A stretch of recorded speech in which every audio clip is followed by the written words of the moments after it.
Son's name, amen. Are we still going there, Tom? Okay, welcome to week 7 in our class on Hosea. This week we're going to go through chapter 6 and part of chapter 7. I put the timeline of the prophets up on the screen there if you want to take a look at that. So Hosea, you notice, is contemporary with Isaiah almost exactly. Isaiah was a prophet to which kingdom? Yeah, Judah, right? And Hosea, obviously, to Israel. You kind of wonder, these guys, prophesying at the same time, probably going through a lot of the same stuff. You kind of wonder if they ever got together, and say, hey,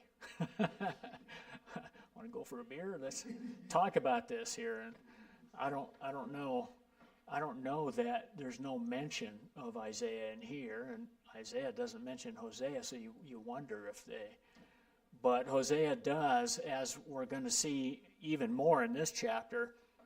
He also calls out Judah, even though his primary prophetic ministry was to Israel. He doesn't let Judah off the hook, and that's kind of interesting because a lot of things he says about Judah here we have seen in Isaiah as well, as Tom goes through that. So you look at that, and you can see here too that Hosea was mostly a little bit after Amos, who we went through in the last class, and a lot of the judgments that Hosea brings about are really just sort of expansions on what Amos did. So we see a lot of those same things. So I wanted to show you that. Now I gotta switch here really quick.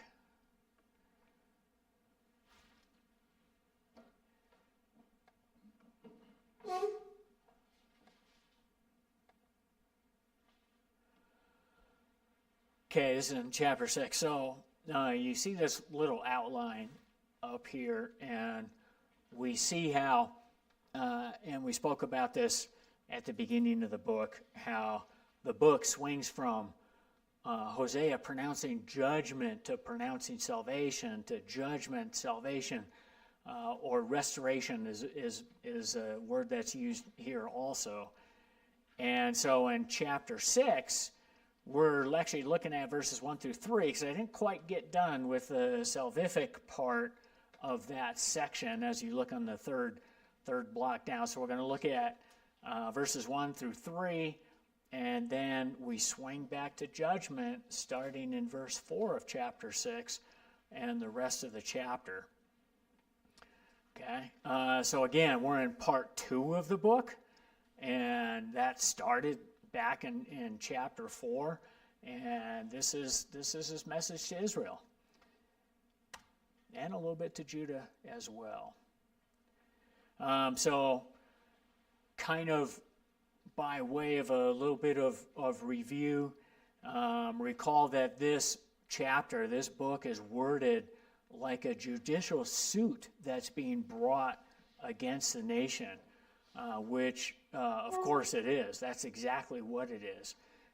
And we spoke last week about the fact that when the Lord brings a charge against his nation followed by judgment, we can be assured that that judgment is righteous because the Lord goes to great lengths to explain the charge.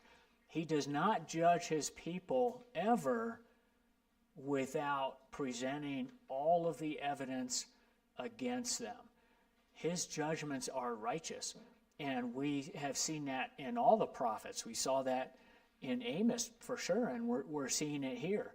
All of these judgments being brought against them, and as we get into verse 4 and following, he just expounds on all of these things that they're doing. It's every act after act after act that is sinful and rebellious toward the Lord is being documented here through the prophet so that they know when judgment comes that it was fully deserved. And by the way, he pronounces these same verdicts of guilt upon Judah as well, the same things. Was Judah judged? Yeah, they were. They weren't judged right away, right? Because the northern kingdom gets judged by who? What happens to them? Yeah, the Assyrians. What year was that? Yeah, 722. So even before that, a lot of the nations was wiped out in 733. And really only Ephraim remained out of the 10 tribes of the north. Only Ephraim remained until 722. And then they wiped out not only whatever was left in the rest of them, which wasn't much, but they also wiped out Ephraim and deported them. And so all 10 tribes were scattered in 722.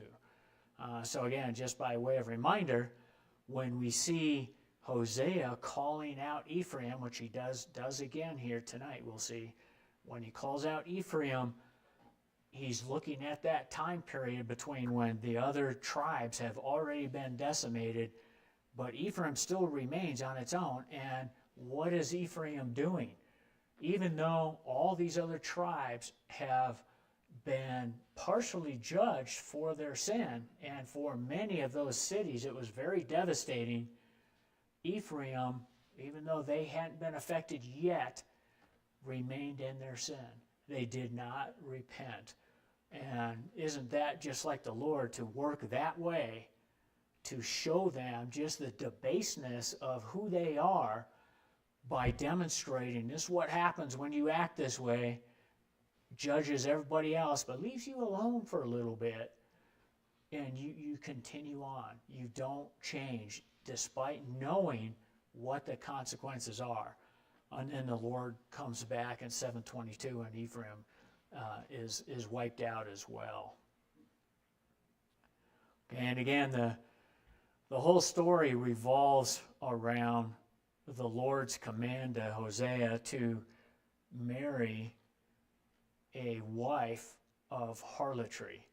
So he goes and marries one who is unfaithful to him, and he ends up divorcing this wife. And we talked about the issue of divorce of Hosea and his wife and how it parallels with the Lord's divorce with Israel, not with Judah, but with Israel. And then the Lord commands back in chapter 3, Hosea to go back to his wife and restore her as his wife. And again, we see the broader picture of the Lord again going back to his people Israel and grafting them back into this covenant as his people in the end. We know that hasn't been fulfilled yet, but this picture shows the ultimate fulfillment of God's dealing with the nation of Israel.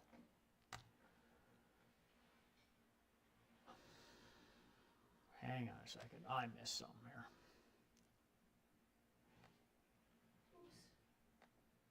Oh, here we go. Sorry, my notes are a little small on the page here. Okay, look at verse 1 and 2.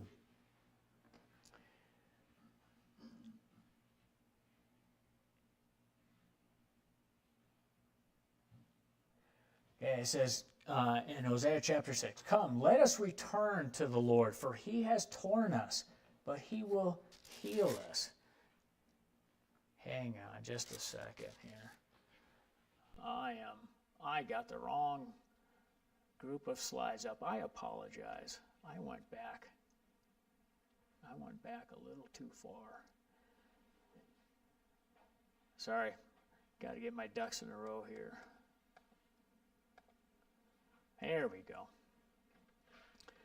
Okay, again, his lawsuit against Israel, and we're in the first part of chapter 6 here. So let's look at verses 1 through 3 instead of 1 through 2 of chapter 6. says, "Come, let us return to the Lord, for he has torn us, but he will heal us. He has wounded us, but he will bandage us." Remember, this is the first 3 verses speak of the restoration part of that pendulum swing.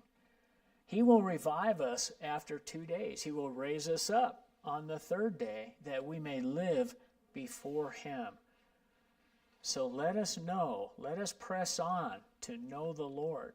His going forth is as certain as the dawn, and he will come to us like the rain, like the spring rain, watering the earth.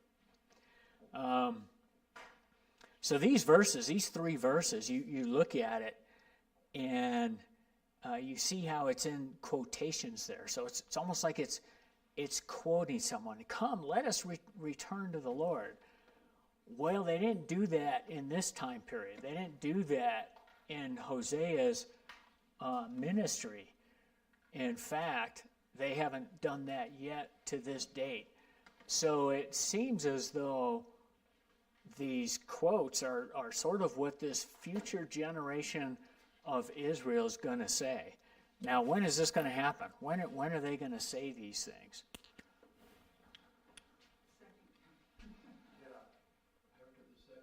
Yeah, so I'm going to draw sort of a real brief timeline on here. Let's say that's the time of Christ over there. Let's say that's 586 BC, so that's the Babylonian exile. And let's say that's 722, the Assyrian exile. So we're in this time period here, okay? Over here we got this parenthetical time period that is a new dispensation, and what do we call that? Yeah, we got the church age. Okay, and it's just a short time period within the full realm of history. We don't know how long it's going to be. It's lasted about 2,000 years so far. We'll see, right?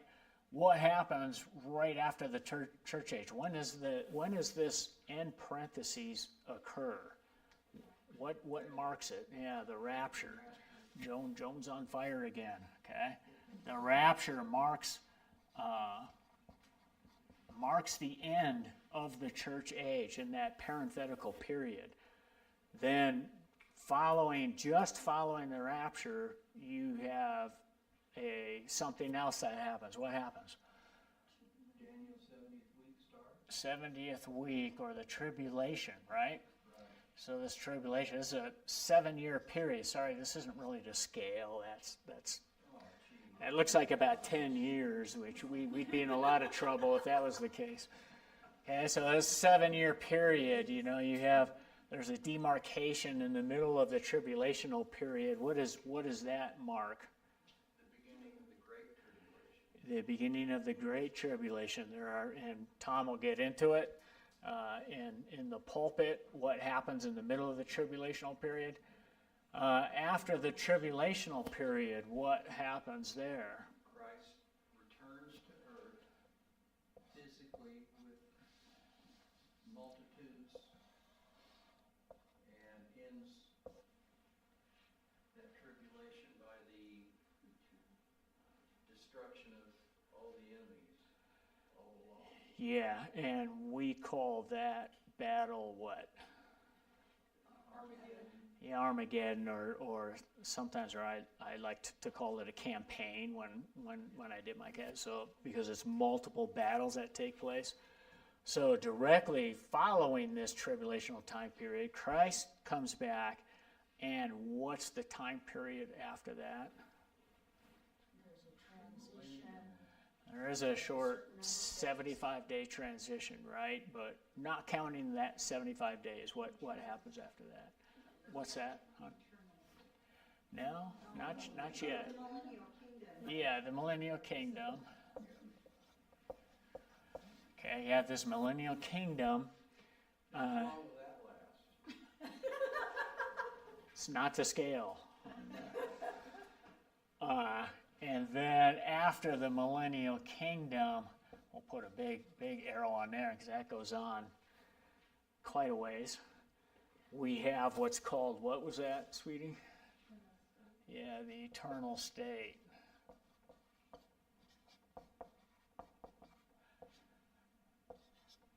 Okay.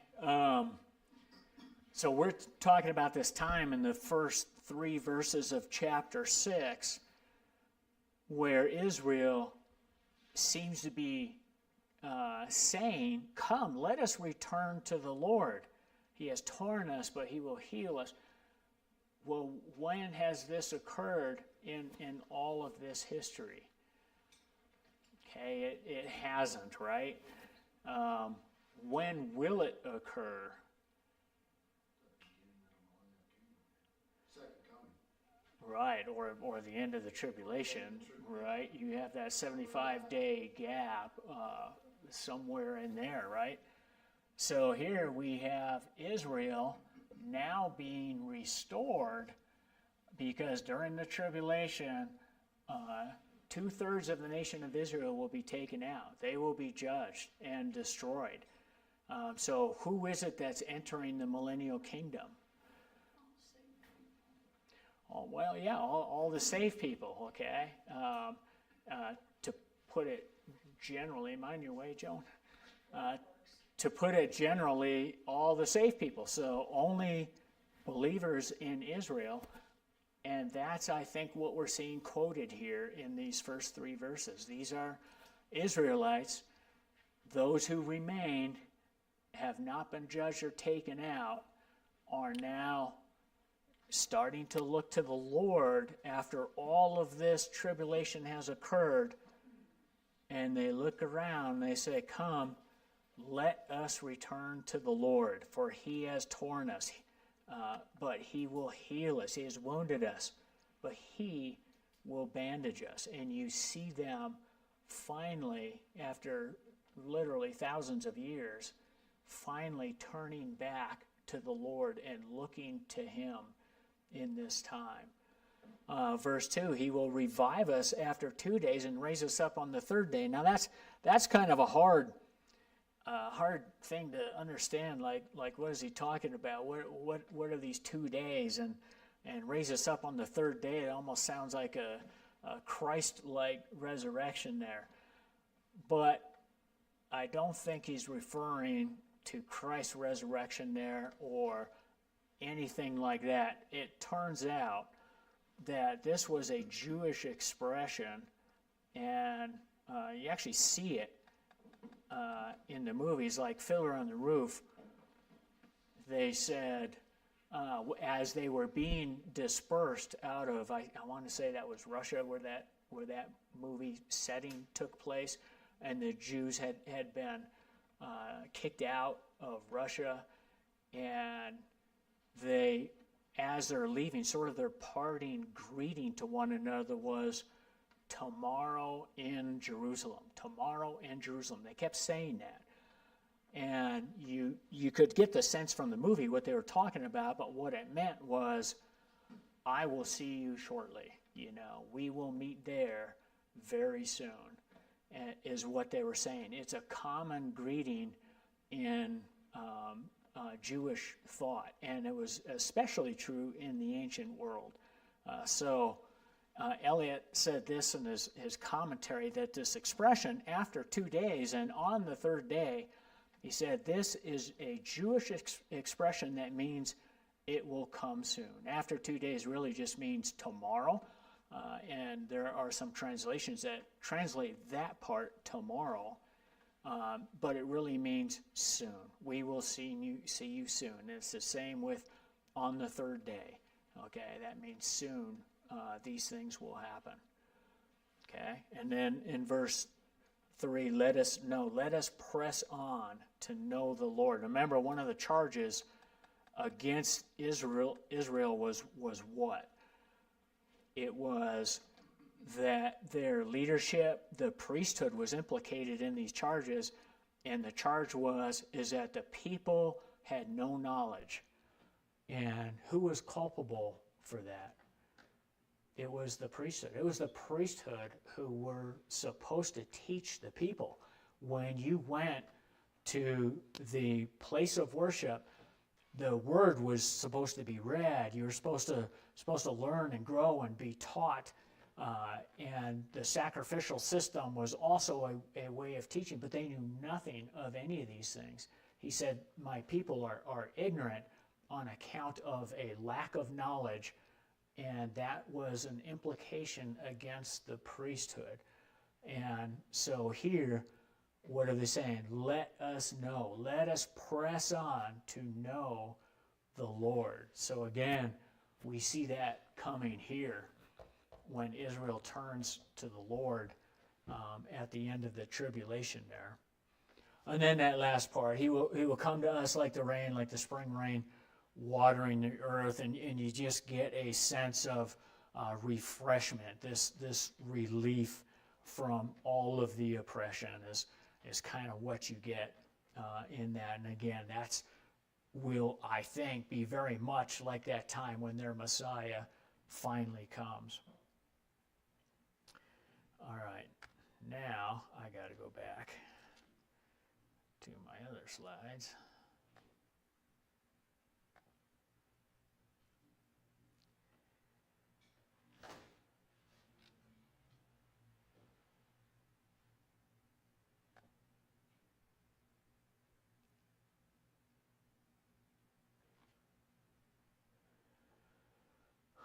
Okay. So here we already kind of talked about this pendulum swing. And in this chapter, we're going to see more suit brought against the nation here. So over these next few chapters, really through chapter 11, we're going to see the Lord laying out his case once again against Israel and justifying this judgment that is to come. And once again, the northern kingdom is primarily the focus of this, but he doesn't leave Judah alone. Okay? Let's look at verse 4 and 5. What shall I do with you, O Ephraim? Again, knowing that Ephraim was the last tribe standing at that point. What shall I do with you, O Judah? For your loyalty is like a morning cloud, and the dew which goes away early. Therefore I have hewn them in pieces by the prophets. I have slain them by the words of my mouth. And the judgments on you are like the light that goes forth. So these questions that you see in verse 4, they're really just rhetorical questions, right? What shall I do with you, Ephraim? What shall I do with you? You know, you can sense the exasperation of the Lord speaking to them, almost a frustrating tone. What am I going to do with you? You know, all of these things have been presented. You've been warned and warned and warned, and yet you continue in your infidelity. Their loyalty, as he says in the last part of verse 4 there, was really temporary. He says, for your loyalty is like the morning cloud. Okay, sometimes you ever see that, where you get up in the morning, you know, you see all this fog out there, you know, and you see it mostly in the morning when it's a little cooler out, but when the sun comes out, a lot of times that gets burned off, right? That's what's being spoken of here, this morning cloud, and like the dew, which goes away early in the day. That was their loyalty. Their loyalty was that fleeting to the Lord. And then in verse 5, you know, I have hewn them in pieces by the prophets. He's talking about his word. His word is devastating, should be devastating to them. And he brings that forth, and this should be, you know, just piercing them to the heart. And he says, I've slain them by the words of my mouth, and the judgments are like the light that goes forth. It's penetrating, but yet they didn't respond. And I like what Amos said here, so I threw Amos back up on the board there. But he says this, I gave you also cleanness of teeth in all your cities and lack of bread in all your places. So cleanness of teeth. Remember what that was speaking of when we went through Amos? Yeah, famine. We're not talking about, that's right. It wasn't hygiene, or he gave them dental floss or something, their teeth were clean because they had nothing to eat. Okay, there was nothing to dirty them up. Yet you have not returned to me. He gave them all these things, yet they have not returned. Furthermore, I withheld the rain from you while there were still 3 months until harvest. Then I would send rain on one city, but on another city I would not send rain. One part would be rained on, while a part not rained on would dry up. So the people of 2 or 3 cities would stagger to this other city to drink water, but would not be satisfied. All of these things the Lord was using to draw them to him.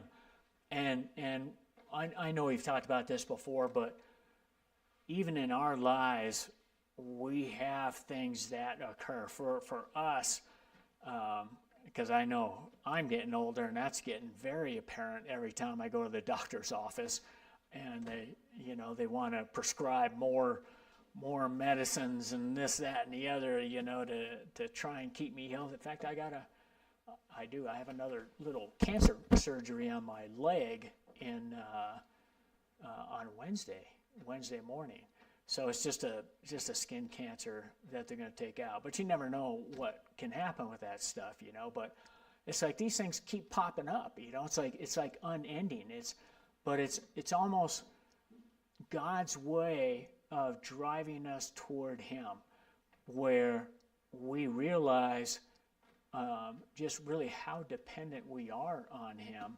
And even in these things, which may or may not be so major, it causes us to go to him in dependence and pray to him for these things. And he does this constantly throughout our lives. This is not, there's nobody in this room who hasn't been through some fairly serious issues where we have been driven to him. And you think about these things and it's like, well, is the Lord doing these things just to be mean to me? No, he's probably doing these things just to remind us of who it is we need to look to for everything, for our life, for our sustenance, for everything. It's just a reminder throughout life of these things. And it may not be a personal affliction. It might be something going on in a family, death of a loved one or something like that. Cheryl's mom just got out of the hospital today. She was admitted, now I can't remember, was that Saturday or Sunday? Saturday, right? She was admitted Saturday, and the message was that she had a 108-degree fever. Cheryl and I are looking at each other like, is that even possible? Like, how do you have a 108-degree fever? Now they think that somebody misread something or whatever, but it was probably like 105 or something. But regardless, it was very high, and so she underwent a whole bunch of tests and stuff like that, and they can't really operate the way they want to because of her age, so they sent her home. After lots of antibiotics and stuff, but all of these things just cause us, to pray for them, you just wonder that the Lord doesn't bring these things into our lives just to drive us toward him. That's it. It's the only reason. He's not trying to be mean or anything. It's just to drive us for him. And when you see that passage in the letter to one of the churches, and I can't remember which church in Revelation, where he says, I stand at the door and knock, that's a calling for fellowship. And every time something like this happens, you think he's knocking at the door. That's what he's doing. He's just trying to get our attention a little bit,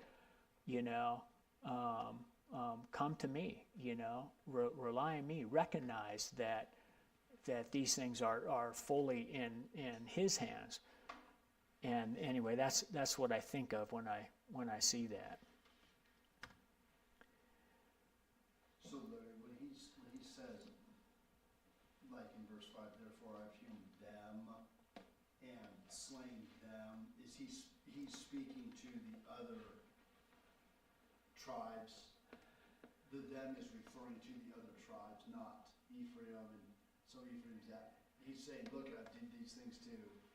Yeah, We're so not paying attention to what was going on. yeah, I mean, that's a really good question because the word them is actually not in the original. So if you see do you have the New American Standard? Yeah, It should be italicized, right? That means they added that in there. Okay. But it's sort of implied that way, right? Because he's addressing Ephraim, so it's kind of implied. He has done these things, yet you haven't returned to me. You haven't. So it is sort of implied that way.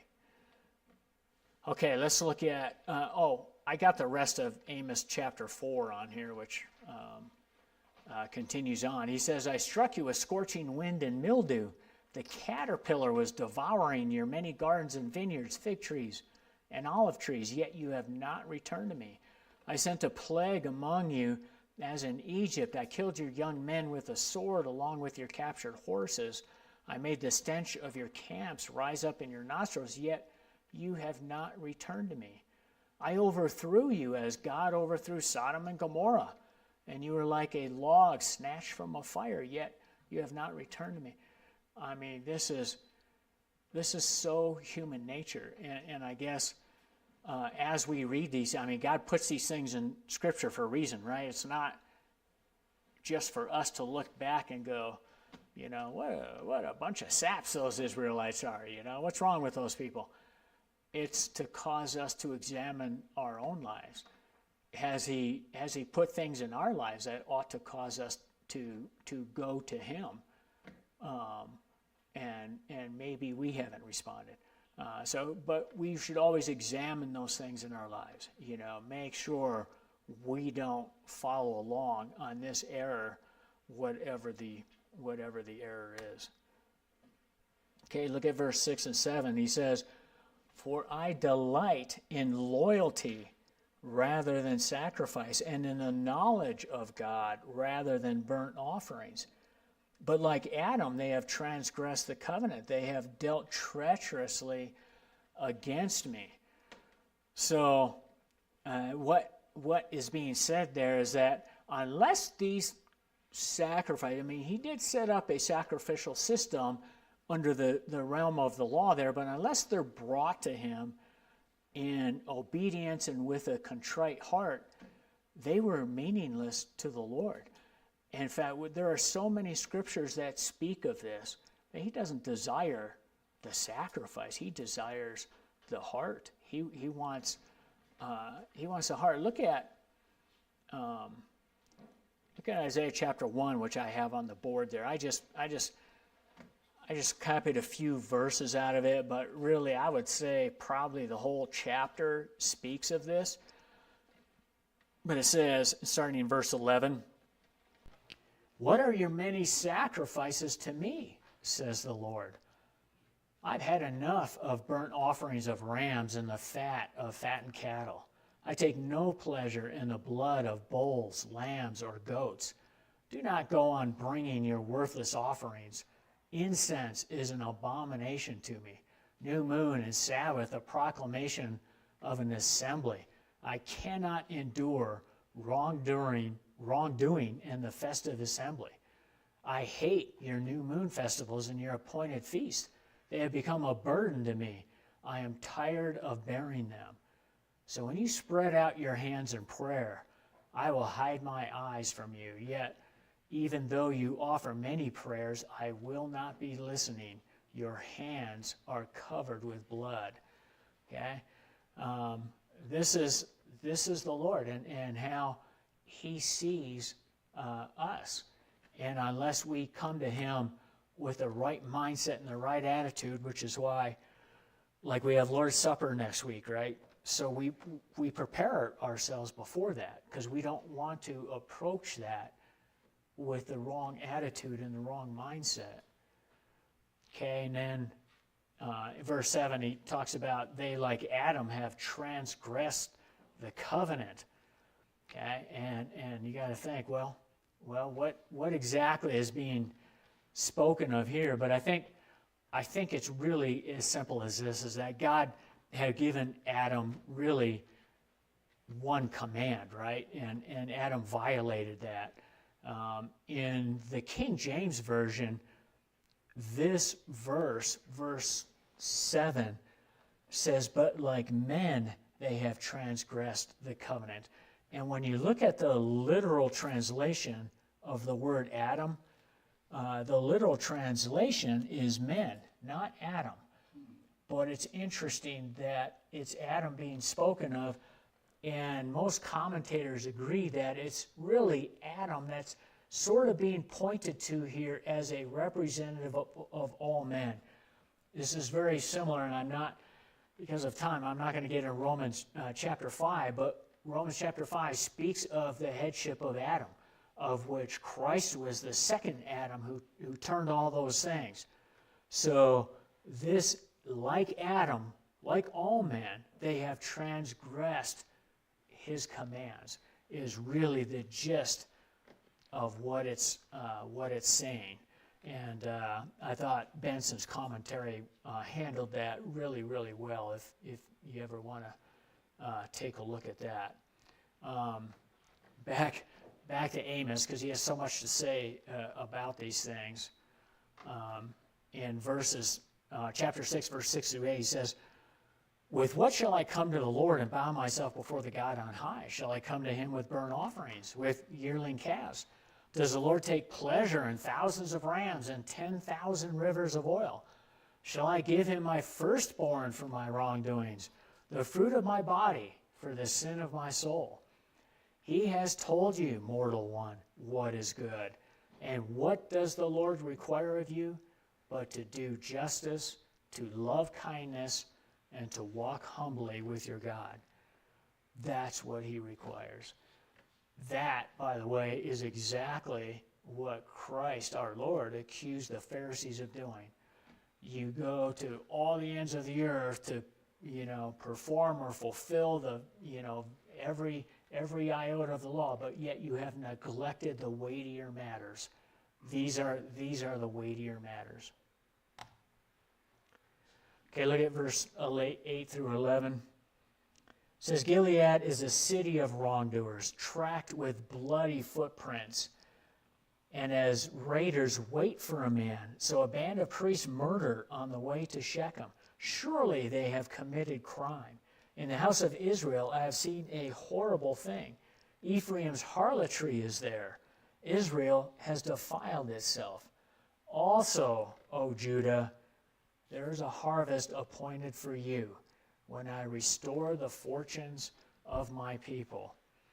Okay, it is interesting. This phrase, wrongdoers, in verse 8, is a lot stronger than just, hey, Gilead's a city of bad people. There's some bad people there. Psalm 5 uses the exact same term, and they don't really translate it that strongly either. They translate it as those who do wrong. But in the Septuagint, the word that's used refers to the absolute worst sort of those who do wrong. Okay? They are those who actively oppose righteousness. Not just those who don't do righteous, but they actively oppose it. We see a lot of that today. Okay? The stuff that's happening today,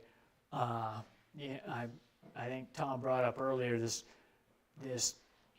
Trump is tries to expel a guy out of the country who's a member of a notorious gang who is responsible for, domestic violence in his own home and trafficking, human trafficking he was caught with, and I don't know what else.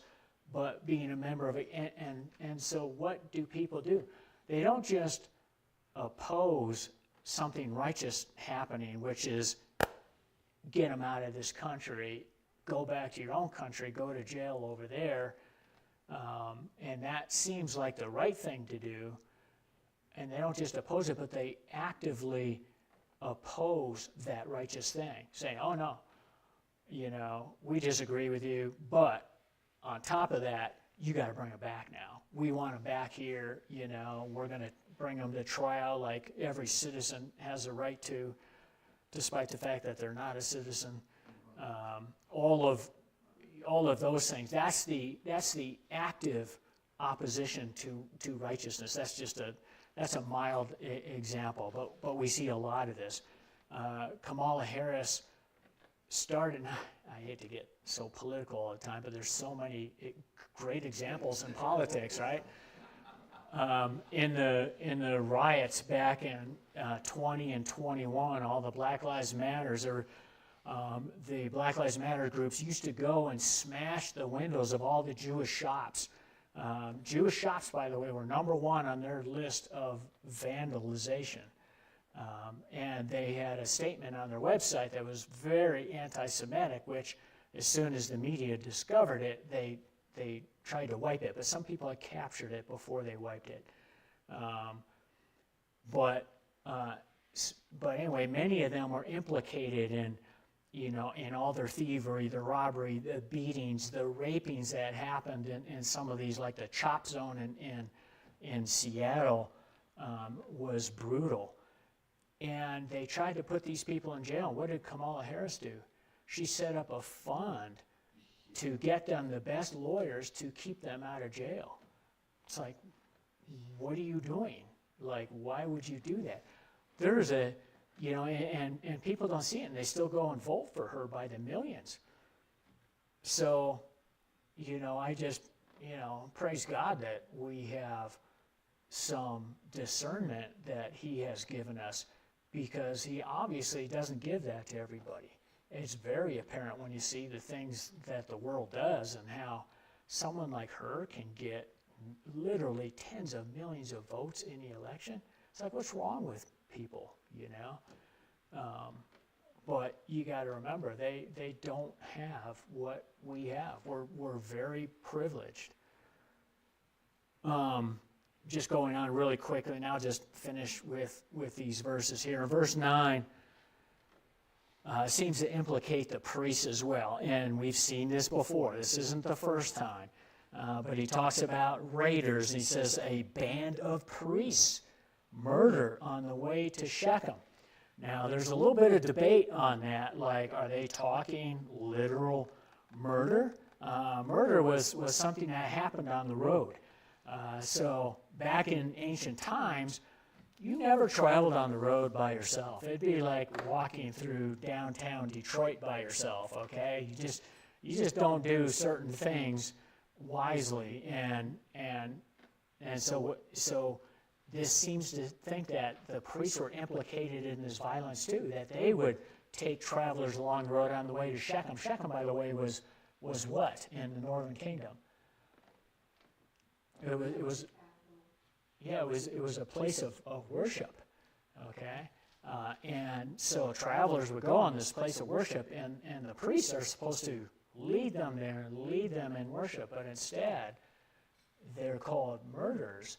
And so there's some that say, well, they're talking about how the priests would murder them spiritually on the road with their lack of teaching and the fact that they were idolatrous in their worship. They had mixed it with Baal worship and so forth. And that could be, but it seems as though they are implicating the priests for a little bit more than that here, because the fact of their idolatrous worship has already been addressed here. This seems a little bit more like physical violence here. So in verse 10, in the house of Israel, I have seen a horrible thing. Ephraim's harlotry is there. Israel has defiled itself. Also, O Judah, once again, He looks at Judah because he recognizes it's not just the northern kingdom. He says also, Judah, there's a harvest appointed for you when I restore the fortunes of my people. Isn't it interesting that Judah's implicated all over in Hosea and elsewhere for their crimes, which seem to be just as bad as what they had in the northern kingdom. Was there any difference really in the righteousness of the north to the south? But why did God have mercy on the south? We talked about this a couple weeks ago. Why did he have mercy on Judah and not on Israel? Now, when I say mercy, they were still punished, right? But only for a time. And then he brings them back. And what happens in Judah? He restores what throne in Jerusalem when they come back? Yeah. Because of his promises to David, Judah was never finally and totally judged like Israel was. Israel had kings on the throne who were squatters. They didn't belong on the throne. But God promised David, and we looked at those verses a couple weeks ago, and it's just interesting how you can look at us and think, well, why did he choose me and not, Joe there down the street? What was it about me that he did this for and not him? Why does he deserve the punishment that he's going to get? Don't we deserve the same? And the answer is absolutely yes. But because of his covenant and the fact that he has recorded our names, hopefully all of us here, our names in that book, he will keep those promises, and his decree will stand firm, and we'll be saved because Christ's blood atoned for us and for our sin, not for Joe's down the street. So, I think we can see a parallel with those judgments. Okay, we'll pick up in chapter 7 next week.